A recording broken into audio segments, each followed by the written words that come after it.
So thanks again for joining us today for this webinar on the theme of alternatives to tobacco, the rise of electronic nicotine devices and their clinical relevance.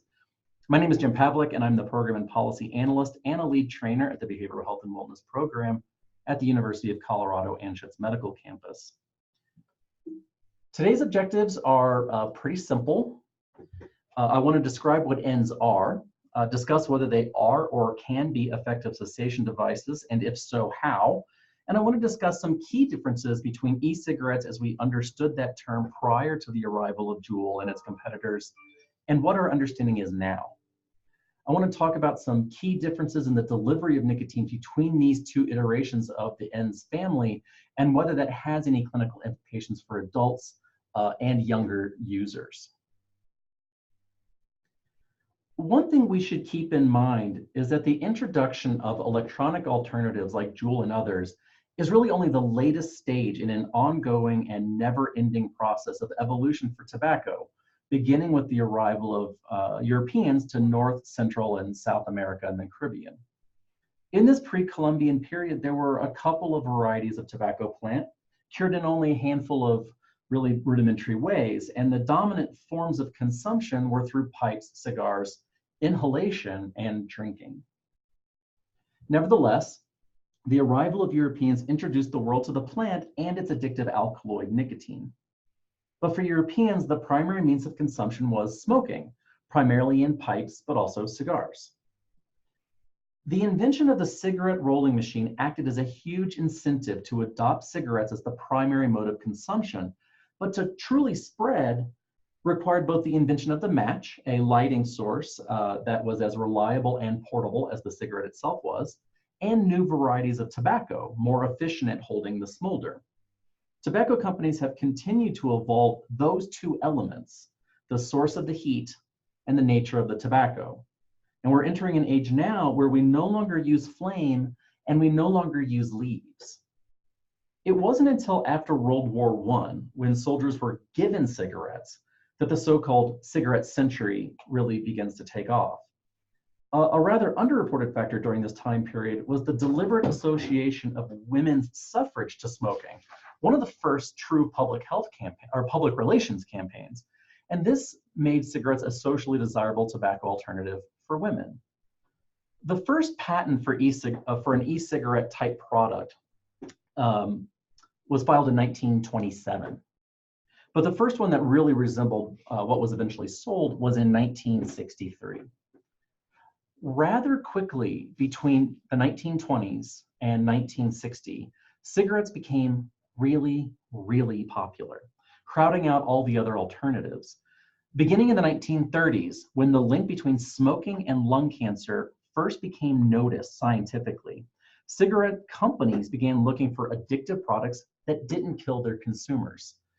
Wicks Brothers introduced filters for the Du Maurier brand in 1930, a design picked up for Viceroys in the United States in 1935.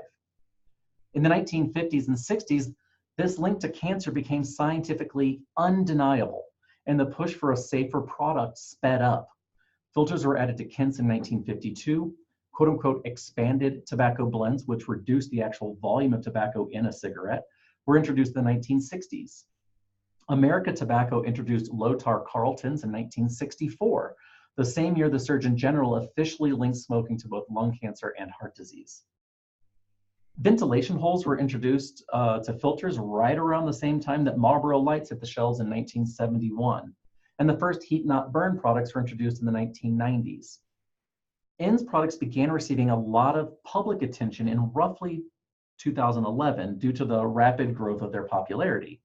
Between 2011 and 2015, conventional cigarette sales essentially plateaued, while ENDS product sales climbed by about 600%. This rapid rise, especially from 2011 to 2014, generated a lot of headlines that ENDS would soon completely overtake the conventional cigarette market. But there was some indication that this growth had started slowing already, and cigarette sales were still outpacing ENDS by something like 80-1. Similarly, beginning in the fall of 2017, the world began noticing JUUL, specifically due to what seemed like their sudden, unanticipated arrival and their equally sudden popularity. Within about 2 years of their introduction, they had captured over 70% of the ENDS market share. And do note, I said the ENDS market share. Most of their growth came from cannibalizing business from other ENDS brands. ENDS still represent a small portion of all nicotine-containing products used. So it could be the case that the technological advancement represented by the release of JUUL is the first really big move in at least one version of the so-called tobacco endgame. Here we see the shape of the cigarette century that I've already mentioned. We can identify 3 ages of tobacco use, really nothing more than a pre-cigarette, a cigarette, and a post-cigarette moment. And it's worth pointing out that cigarette alternatives have always existed. First, pipes and cigars and smokeless were these alternatives. And since at least the 1920s, we've seen experimentation with, and finally the release of, e-cigarettes, heat-not-burn products, and others. Since the 1990s, tobacco companies have been pushing hard into these, quote, new alternative technologies. Many of the nicotine replacement therapies we have now were initially developed as smoking alternatives, or at least the relevant technological advancements are similar. Since 2003, e-cigarettes have been on the market, and the current makers of JUUL founded their company in 2004. And although they have recently dumped a few shares, Altria still owns 25% of that company.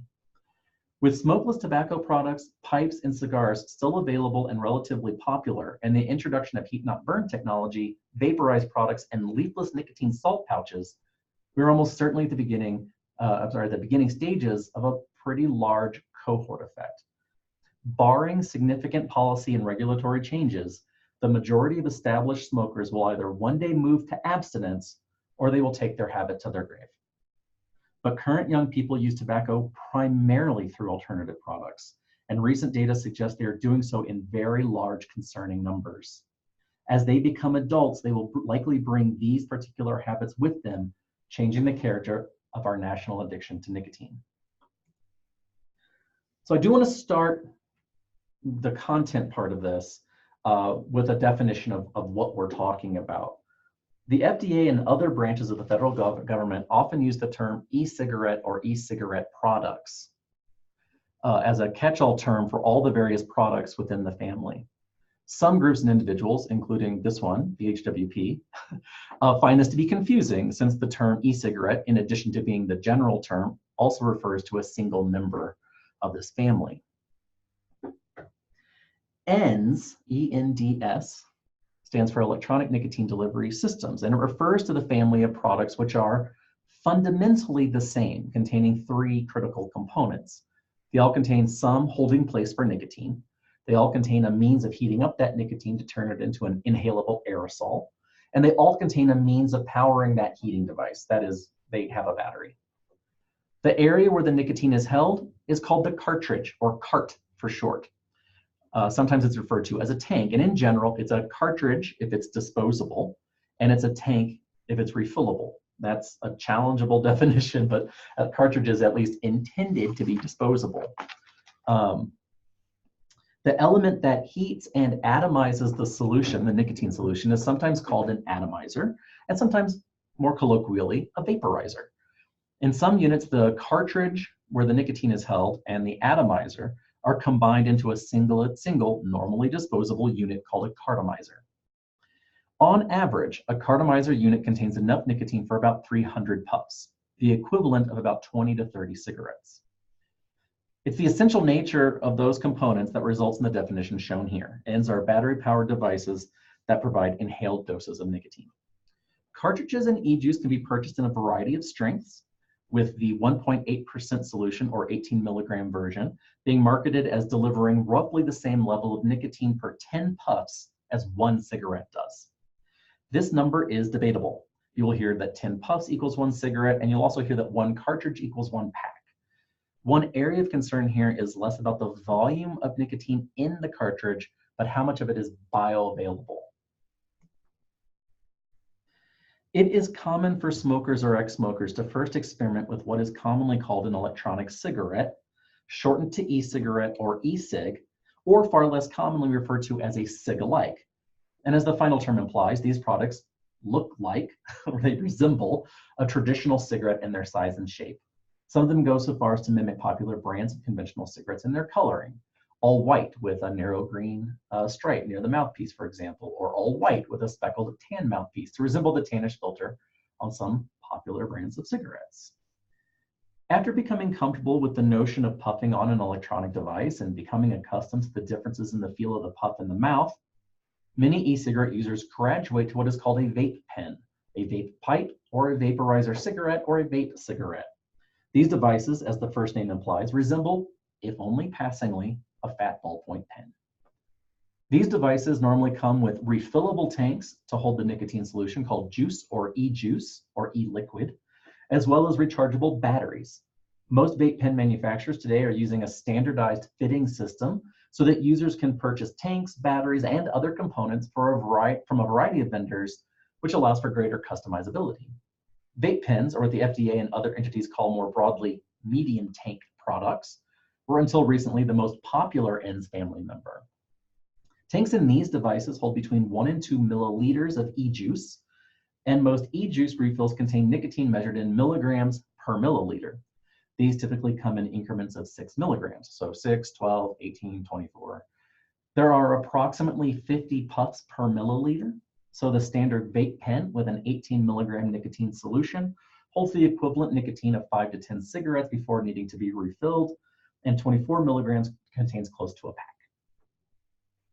A step up from there are what are called mods. So called because every aspect of them is modifiable. These are much larger products and are sometimes referred to descriptively as large tank products.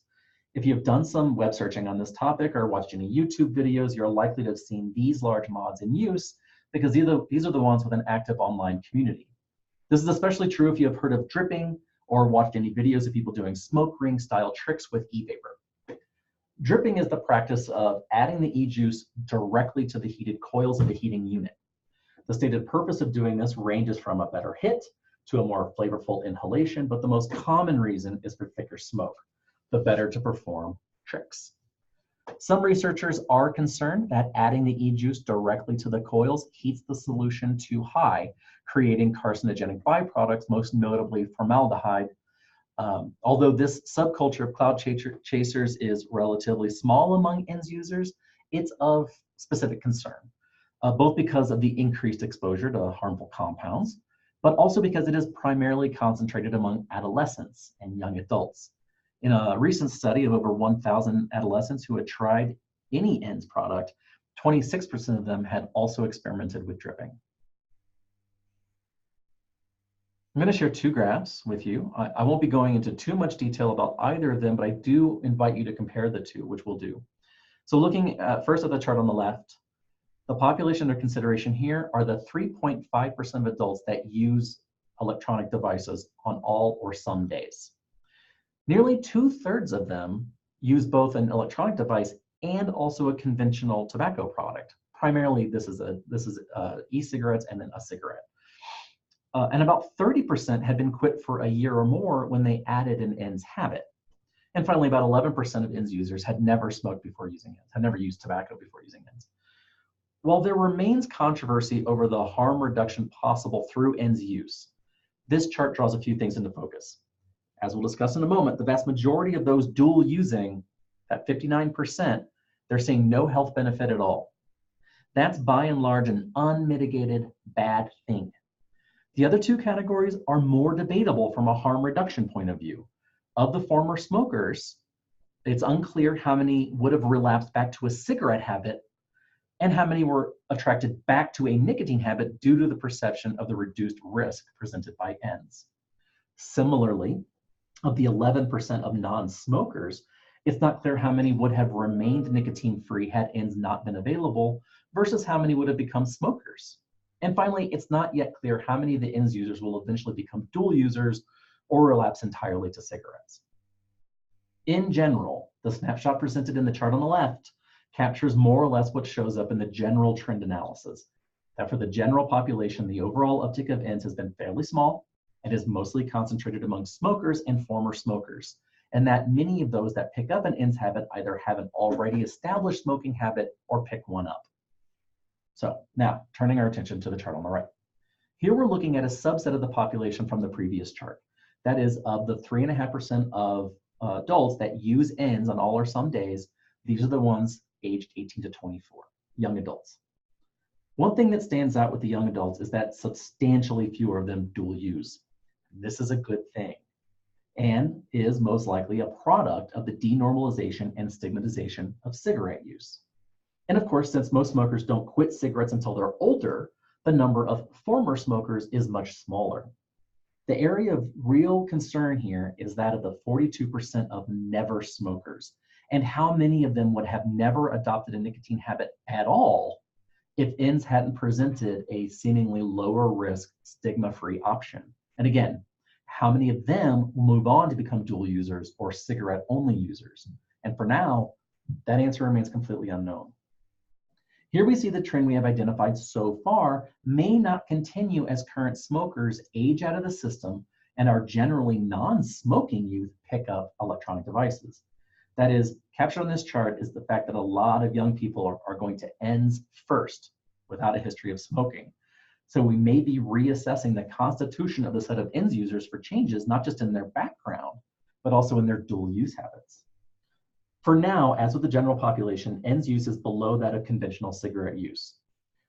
That is true overall, but one population of particular interest here is youth, where ENDS use is 300% higher than conventional cigarette use. To give that some meat to it, about 8% of high schoolers say they have used cigarettes in the last 30 days, and then about 26% have said they have vaped in the last 30 days.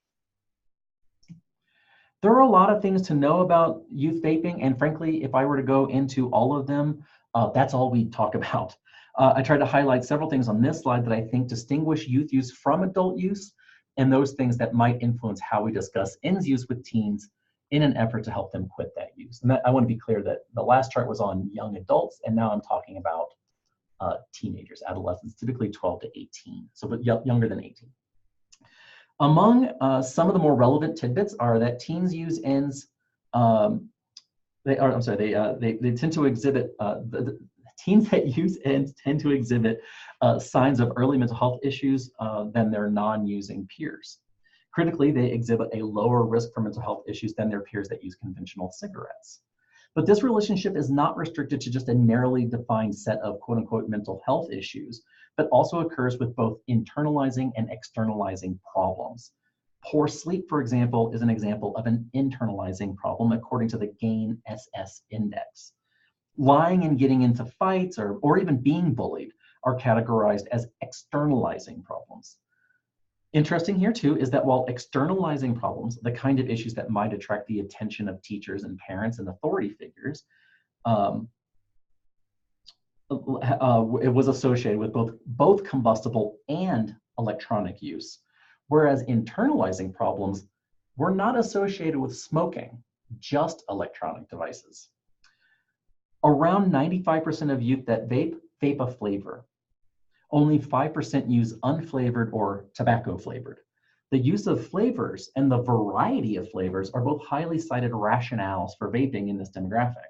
And the use of non-traditional flavors, that is not tobacco, menthol, or mint, is associated with longer use. In addition to flavorings, weight loss or weight management is another rationale heavily cited by teens for their use of ENDS. And those that cite weight as an issue of concern seem to use more and more frequently than those who do not cite this rationale. Most teens are not getting their information from official academic or medical sources, and as such professionals may have an outsized gap to fill primarily in the correction of sales-motivated misinformation.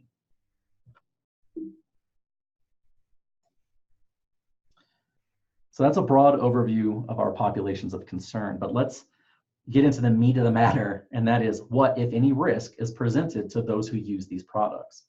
Now, I've already mentioned the word aerosol, and it's worth briefly mentioning why I'm using it instead of the far more common vapor.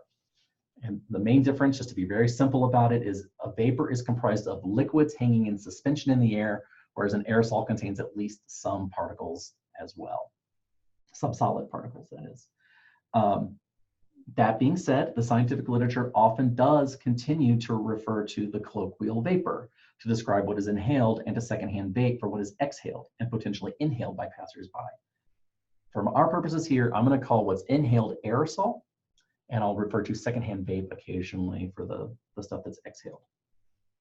One reason this might be important, though, is because that vapor was initially promoted by the industry itself and consumer advocacy groups. The implication of the word vapor is that it's water vapor or harmless water vapor. And one of the correctives that we have a role to play here is by letting users know that this is not water vapor. It's a really common misperception. There are potentially very harmful things in here. And so what are those things? Well, one of the most common one of those common things that is vaporized, aerosolized, and then inhaled is propylene glycol, and also vegetable glycerin, vegetable glycerin or glycerol. These products are used to hold the nicotine in suspension, which allows it to be atomized and inhaled, and it also acts as a flavor preservative. Both of these products, propylene glycol and glycerol, are generally recognized as safe. That's a term of art. They are generally recognized as safe by the FDA. That's abbreviated GRAS, because both are used in the manufacture of food. Propylene glycol is a common ingredient in many processed foods, where it is often used as a flavor preservative and also to lower freezing temperatures, like in ice creams. Generally, it is metabolized by the body and broken down into non-toxic compounds like lactic acid.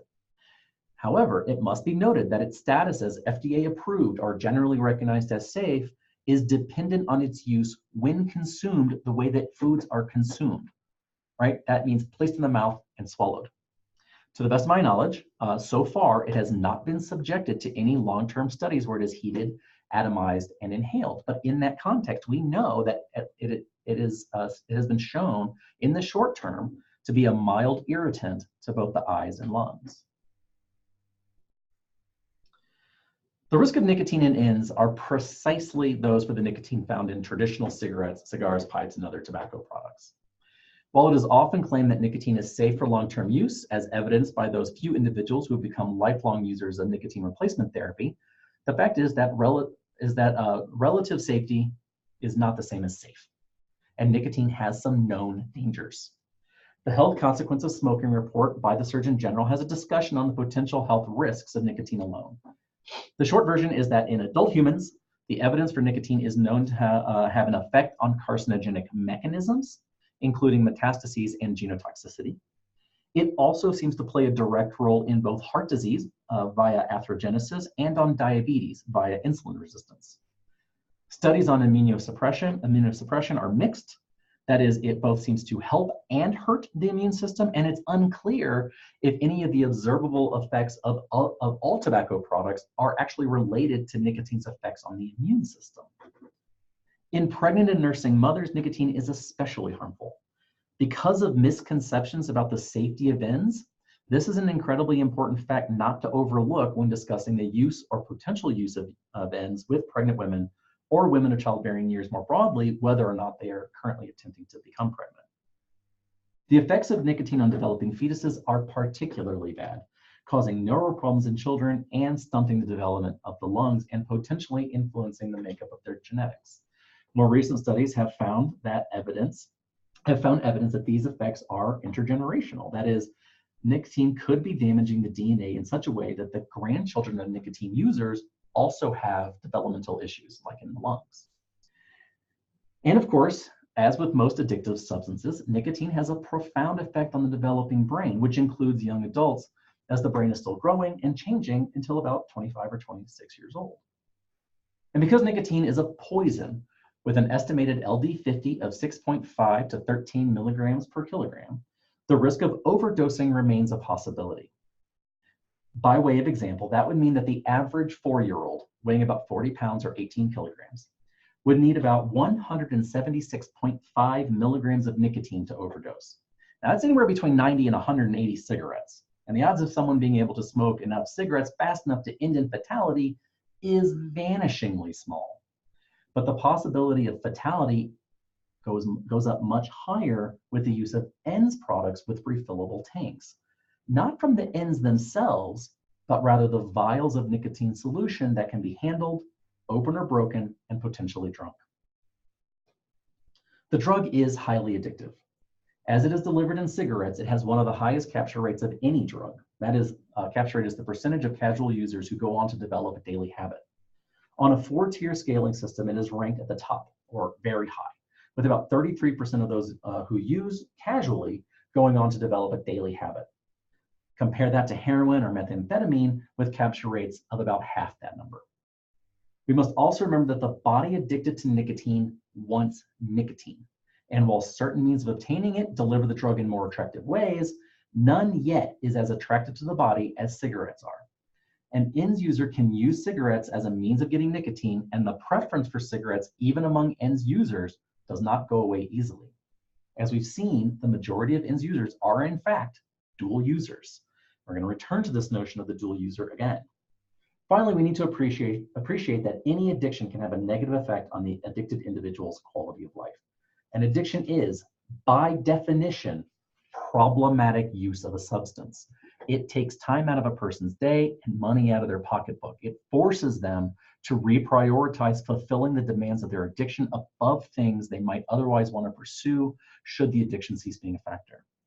Basically, people don't want to be addicted, truly addicted, to anything. And to the extent that people want help with that addiction, then well-placed caregivers should either know how to provide that help or be knowledgeable of resources that can provide it. Which leads me to a point that is often not brought up in these conversations, which should be approached now. One of the key reasons that users cite for their unwillingness to use nicotine replacement therapy is that they are afraid of replacing one addiction with another. That is, they don't want to become lifelong users of the nicotine gum or lozenge or whatever. As previously mentioned, cigarettes capture about 1/3 of people who use it. By contrast, NRT only captures about 3%. So it is possible that someone can go on to become addicted to NRT. The chances are very slight, and of course they are already addicted to nicotine as it's delivered by cigarettes. So it becomes pretty easy to dismiss this fear as irrational or remote or irrelevant. But the fact is we shouldn't dismiss it. We need to take it very seriously. For users who are worried about this, and for those who aren't, we should design a plan with full abstinence from nicotine as the final goal. That is, we should step them off whatever source they currently use and whichever intermediary they use along the way, whether that's ENDS or NRT. And for those with this concern, we should note that ENDS likely have a higher capture rate than NRT, for reasons we'll discuss later, and that JUUL almost certainly has a higher capture rate than previous electronic nicotine delivery systems. Proponents of ENDS tend to overlook the addictive nature of nicotine and downplay nicotine addiction as a potential public health concern. The popular press would rather focus on dramatic risks like popcorn lung, exploding vape pens, and nicotine toxicity. But there are other risks associated with ENDS that deserve more attention than they commonly receive. And one of these overlooked areas are the other compounds found in the aerosol. Several heavy metals, and in varying amounts, have been found in the inhaled and exhaled emissions of several devices. The inhaled products in the aerosol also contain, as previously mentioned, small solid particles of varying sizes, which can irritate and inflame the lungs and potentially contribute to the development of cancer or other lung ailments. The aerosol also contains the flavoring compounds. Like propylene glycol, these flavor compounds have been given FDA approval as food additives. That is, most of these compounds are the exact same ones that are used to flavor food. So for example, if you're enjoying a strawberry flavored gelatin dessert, that powder used to flavor that gelatin like strawberries is the precise flavoring compound used to make strawberry e-juice. So as I mentioned with propylene glycol, these products have been tested as a food, and they have not been tested as a superheated and inhaled aerosol.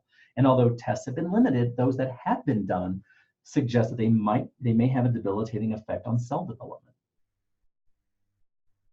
So it should come as no surprise that those drugs, particulates, and other compounds found in the inhaled aerosol are also found in the exhaled secondhand vapor. That's nicotine, solid particulate matter, potentially toxic organic materials, and heavy metals. It's also true that all of these things are also found in secondhand smoke, and the levels in secondhand vape are far smaller than those found in smoke. In fact, one of the crucial differences between these two products, secondhand smoke and secondhand vape, is that those who are exposed to secondhand smoke show signs of their exposure. Their lungs become irritated, their blood pressure changes, but no such inflammatory responses are found in those subjected to secondhand vape. This does not provide any certainty that secondhand vape is safe, but it does indicate or imply that it is safer than secondhand smoke. Although it also remains possible that there is no truly safe level of exposure at all. And the presence of nicotine, although small, could be potentially triggering for those attempting to abstain, as can the behaviors associated with smoking or vaping. In short, ends are most likely safer than cigarettes, but safer and safe, as I've said several times and will continue to say, are different things. It remains worthwhile for now for public health agencies and the federal government to continue restricting use, because while achieving the low bar of safer than cigarettes, their use is more problematic than not developing an addiction or exposing yourself to toxins at all. While no ends manufacturer is exposing themselves to additional FDA oversight by claiming that their products are true cessation products, the fact remains that the community of users have used and promoted these products as such. In fact, some user communities have even promoted ends as weight loss remedies and a potential cure for depression, claims that are misleading for sure, and with potentially catastrophic results for members of the behavioral health population. And even without bizarre claims of ends as a weight loss solution, to stop or reduce smoking are two of the top 3 reasons that many ends users cite as reasons to pick up the habit. This is true, but keep in mind that most ends users are adult, former, and current smokers. This is not the reasons that youth give.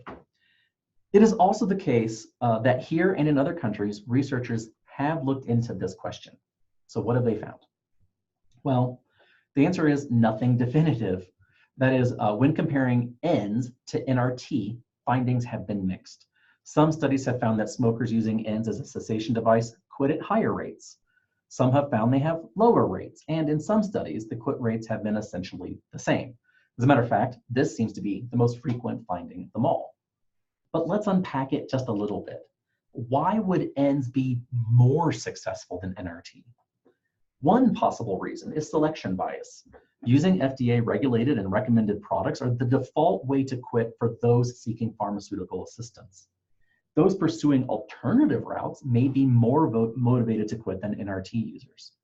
It's also possible that the similarity between e-cigs and conventional cigarettes moderates the learning curve and prevents misapplication.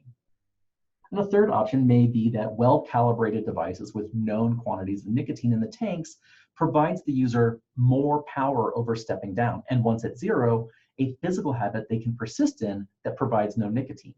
And these are just 3 potential options here. So why would ends underperform NRT? The possible reasons here are also numerous.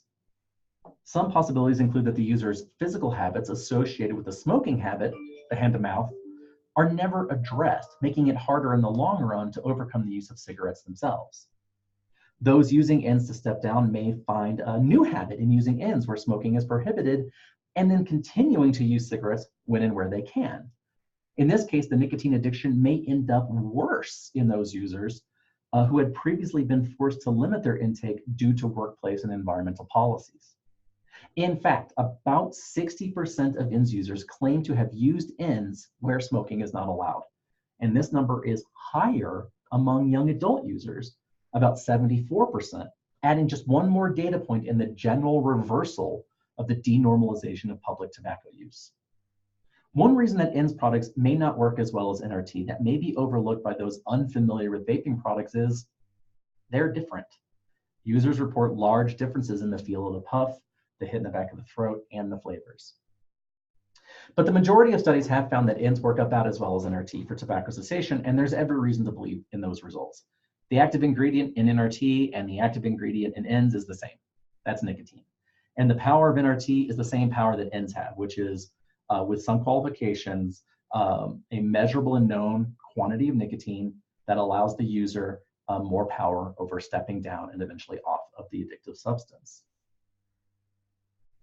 However, before rushing to the conclusion that we should be comfortable recommending ENDS as a cessation device, we should keep two things in mind. While ENDS may be safer than cigarettes and other tobacco products, NRT is safer than ENDS. So if NRT is a viable pathway for the user, that's the best path. And we should think back to what is happening practically when people adopt ENDS, regardless of the rationale. And that is that by and large, they become dual users of both ENDS and conventional products. Which leads us to a final question of this section. Are there benefits to decreasing cigarette use? The natural intuition is that reducing any cigarette per day must deliver some benefits.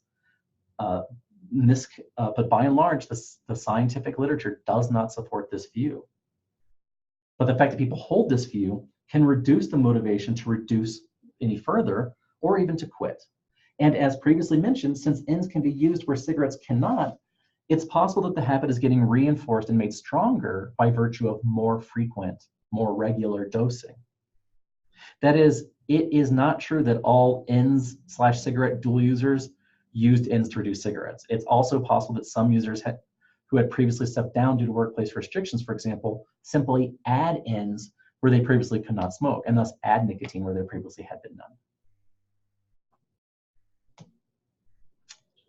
So in this mostly final section, I want to talk about the pod-based products. These are products like JUUL, but also their competitor brands like Trap Pod, Suaron Air, Aspire Breeze 2, and MyBlue, and among a slew of others.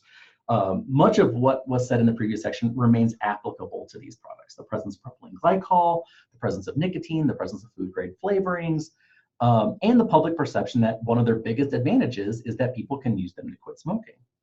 But there are a few striking differences that earn them a place on the timeline that I shared at the beginning of the presentation as the potential gateway into a new age of nicotine dependence. So as we begin our discussion on why we should differentiate the pod-based products from the ENDS products that came before, we need to return to nicotine and explain how the cigarette differs from other tobacco products. As previously noted, nicotine is an extremely powerful psychoactive drug, specifically a euphoriant. That is, it makes people feel good. In fact, delivered intravenously under a researcher's care, it delivers a more powerful high than cocaine. It is, in fact, similar to cocaine in many of its effects, and in clinical trials conducted in the 1980s and 90s, indistinguishable from cocaine according to research subjects familiar with that drug's effects on them.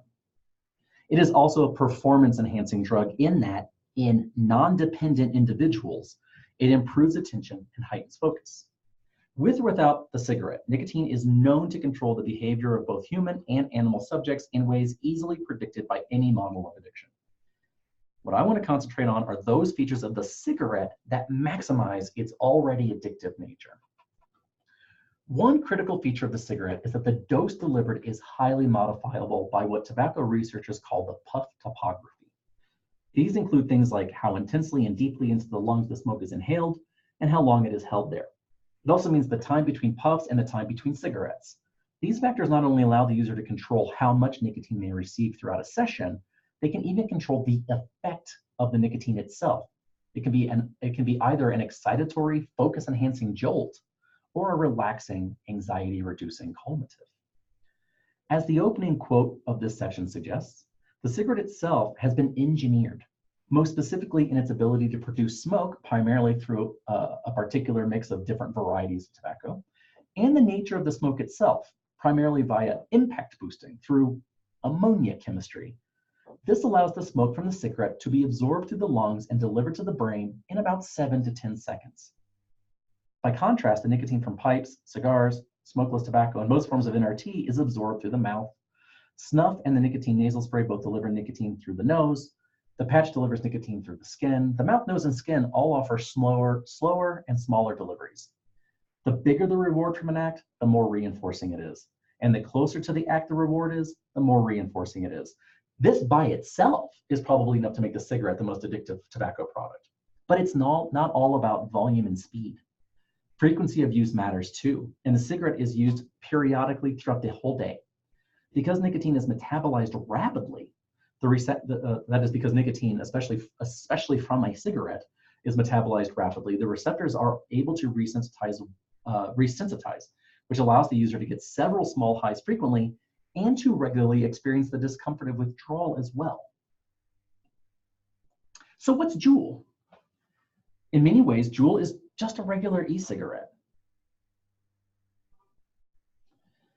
It began life as an idea born the same year that the first e-cigarette was made commercially available in China, 2003, and the intention was simple, to create a product that would disrupt big tobacco. While most news stories on this product tend to focus on its aesthetics, its flavors like mango, and its primarily social media-based marketing strategy, all elements credited with its popularity among high school students, its real innovation was the nicotine formulation that it uses. And as we'll see in a moment, this nicotine formulation is why JUUL and other similar products may soon lead us to the age of alternatives when previous attempts have failed. So how does a cigarette compare in purely pharmacokinetic terms to other nicotine delivery systems? And what you're seeing here are two tobacco products, cigarettes and moist snuff, the green and blue lines respectively, and the 5 nicotine replacement varieties. No e-cigarettes on this chart. As you can see, cigarettes reach their peak after about 5 minutes from the first puff, about the same as the nasal spray. That's the brown line. Snuff, as well as the nicotine inhaler, gum, and lozenge, all reach their peaks after about 30 minutes. The patch doesn't peak until 60 to 120 minutes after exposure. Now, this hard-to-read chart is an image from the patent that Pax Labs, as JUUL was known at the time, this is the patent they filed for what would eventually become JUUL. What is shown in this figure is the plasma nicotine levels for various nicotine formulations, specifically a formulation in a common cigarette, what's called free-base nicotine, that's the nicotine that's found in other e-cigarette products, and various nicotine salt formulations. So there's no nicotine replacement therapy on this slide. What I want to point out first is the free-base line. This is the type of nicotine in previous versions of ENDS. That's this one with the star on it. You can see that according to JUUL, free-base reaches its peak at about 10 minutes after exposure. This corresponds to user reports and puts the peak somewhere in between the peak delivered by the nasal spray and that which is delivered by the gum or lozenge. The second line to point out is the cigarette line. That's this one. Now, on the previous slide, the cigarette was the top line, outperforming moist snuff and all the nicotine replacement therapy. On this slide, you can see that it still hits its peak rapidly at about 5 minutes, but in that regard, it does so at roughly the same rate as all the other products that are tested. And you can also see that its performance in terms of concentration, that is, its performance along the y-axis, is right in the middle of the pack. Those other lines, the ones I haven't demarcated yet, are the other nicotine salt formulations. And the most important one of those is this one. That's the 4% benzoate salt formulation. That's the one used in JUUL. So we can also see, just very quickly, that the nicotine in these top two devices, the cigarette and all the salt formulations, are also metabolized at roughly the same rate as cigarettes. In fact, the 4% benzoate salt formulation in its early period is actually metabolized more rapidly by rate than nicotine in cigarettes is. So the clinical question that we have is, does any of this matter? Why is this important? In order to appreciate the difference on how to design a treatment plan for end users, we should have an appreciation for how to design one for users of conventional cigarettes. In that sense, the most common evidence-based structure is the 5 A's. And as we can see from the slide, the 5 A's still apply. We do need to make some adjustments to the content, but the structure remains the same. We do want to make sure that we are explicitly including ends in our intake question, our screening question. This is especially true for adolescents. Young people using ends, by and large, do not consider themselves to be smoking. And to be fair, if they're vaping or JUULing, they're not smoking. But it's also true that if you ask them if they vape, they often consider that if they're using JUUL, they don't, or one of its competitors, they don't consider that vaping either sometimes. They consider that JUULing. So whether teenagers are saying no to our "do you smoke" question for accuracy's sake or out of typical Adolescent passive aggressiveness is hard to know, but we can get better responses if we ask them directly if they vape or JUUL. It is always the case that our advice that they quit should come from a sincere and non-judgmental place. But if you meet a vapor or JUULer, you should consider that they have adopted this habit. They may have adopted this habit out of a concern for their health. In that sense, being non-judgmental is maybe too low of a bar. We always encourage caregivers to celebrate all successes, no matter how small, on the way towards cessation. And the adoption of an electronic device may be a cause for celebration from that point of view. So we want to be sure to acknowledge that this is a stop along the way of a hard journey, while making sure to encourage further action. Assess remains the same. I do add the caveat that we shouldn't use instruments validated for adults on youth, but to use a youth validated scale. Two of those are the modified Fagerstrom, abbreviated MFT&D, and the hooked on nicotine checklist, abbreviated HONC. And we see that a range at the bottom of the table is completely unchanged. The big area of difference is in assist, as this is the area that contains the education piece. So I want to explore some of those changes in this final section. Like it or hate it, the fact is that many current smokers are turning to ends and are then turning to professionals to get help quitting them. So what do? On this slide, I offer some guidance on our general approach, our attitude.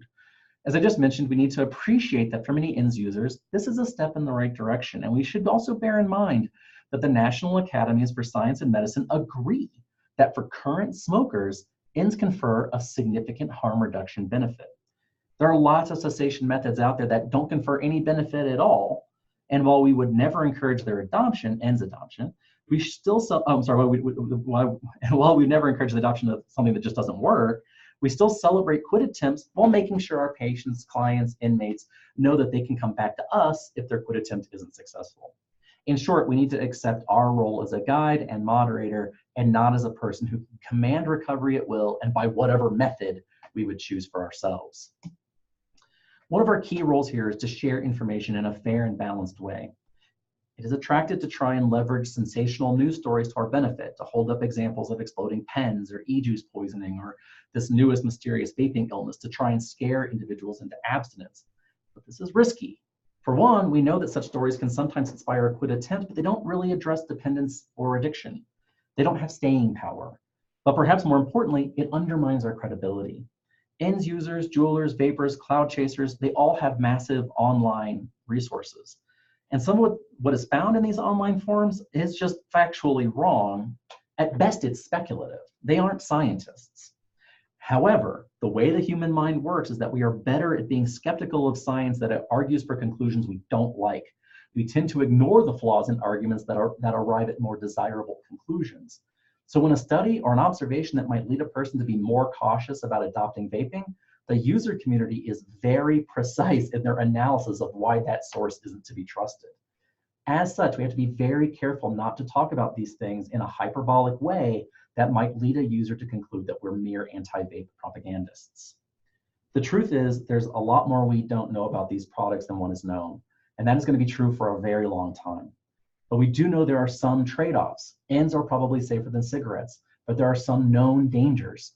We remain trustworthy educators if we present the trade-offs as trade-offs. Remember that we want the person to continue on towards cessation and not go back to cigarettes. What messages in particular are conveyed to the ends user or the ends curious depends in part on their understanding of the products that they come to you with. Many potential key points discussed are ones that showed up in this presentation today. That is, contrary to popular belief, the inhaled product is not pure water vapor, neither is what they exhale, that many of the products may contain dangerous heavy metals, that malfunctioning products may overheat the nicotine solution, resulting in exposure to formaldehyde, that manufacturers have been known to mislabel the amount of nicotine in the product, including finding nicotine in those labeled as nicotine-free. And for youth in particular, there's a lot of confusion about how much nicotine these devices contain. And even when they are told that, for example, JUUL pods contain either 3% or 5% nicotine by volume, they think of that as low rather than what it is in reality, which is over double what is found in the pre-JUUL style devices. One thing that the rapid rise of ends has done is put a real fine point on the limits of our current nicotine dependence treatment options. The fact is that nicotine is extremely addictive, but addiction is more than just mere physical dependence. If it were all physical, then NRT would be the solution and we would have conquered this public health challenge over 30 years ago. Our current best practices of individual counseling plus pharmacotherapy have about a 30% success rate, and that's not real high. There's a tendency to default to pharmacotherapy-only treatments, and it's because it's low intensity on the part of the providers and has success rates that are pretty close to counseling alone. But two things are important here. One is that combining the two increases our chances of success by 20%. It is also important to note that not everyone can take pharmacotherapies. NRT has not been proven effective in youth at all. Young adults should not take nicotine if they can avoid it. Pregnant women should stay away from as many drugs as they can, nicotine exposing the fetus to a host of known dangers. For all of those, counseling is the best option. And we have to remember that overcoming dependence involves changing behaviors. And to do that, we have to have a good sense of what those behaviors are, what cues trigger that behavior, and which environments or individuals enable it. Having identified these triggers, cues, and rewards, we can design tactics and strategies to change those behaviors. It is true that anyone attempting a behavioral change should enlist pro-social support, but this is especially true among adolescents who've likely not yet developed a physical dependence, but rather a socio-environmental one. Finally, users should seek technological support. Many state quit lines are now explicitly offering support for users as young as 12. This Is Quitting is a good youth-facing web-based application service, and while we often try to think of good cessation apps, we should be cognizant that boredom is a key reason for lapse and relapse, and so any time-consuming hobby can be an important cessation resource. We should also note that cravings only last about 5 to 10 minutes, so any activity a person can engage in to distract their mind from the physical need to get nicotine is potentially valuable, provided it is not already associated with nicotine use. That is, if an adolescent used to curate their Instagram account while vaping, then Instagram may not be a good app for distraction. But new social platforms, texting, or simple games may all be pretty good options. We are really bound for time. There's so much we didn't get to cover on this topic. We'll keep an eye out on changes and advances. But I do want to make sure that we have at least a few minutes for questions. And I know that there's probably some questions out there about the latest CDC update regarding the mysterious lung illness and some advances in the investigation there. And if you have questions on that, by all means, you can ask those as well. So for now, I'm going to stop talking and for the next 5 minutes, open it up to you all. And I see that Susan has raised her hand. Amy, can you figure out how to, help Susan? Or maybe I can. I don't see the hand. Okay. How do I do this? I've done this before, and I apologize for the stall here. Susan, you have 2 logins here, so I'm gonna. Okay, good Lord, it keeps moving. Okay, I think I was. Yes, Susan, yes, has asked, will the PowerPoint be available? And yes, the PowerPoint will definitely be available.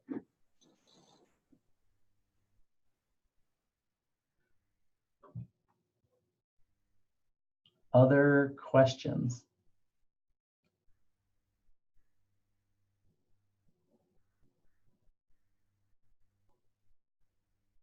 Yeah, Samantha's asked if I can provide sources and references, and almost every sentence that I said today, I have a citation for. So if you want to, Samantha, if you want to, I don't know, send me or Chad like specific questions, or if it's truly beneficial for everybody, I can just send sort of a list of works cited. Although that's detached from the words I said, I don't know how helpful that'll be. It's a lot of reading.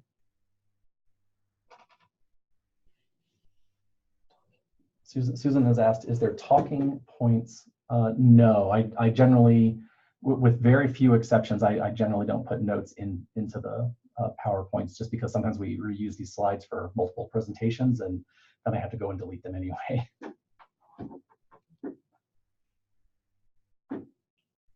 Yeah, that would be best, Samantha. Thank you. Other questions? Any pushback from anybody? Or I don't know, or specifically, like, what are you hearing from people in your communities that you have questions about? Maybe if I didn't, especially if I didn't offer any clarity around any of those questions, that would be a great time to figure out what those are.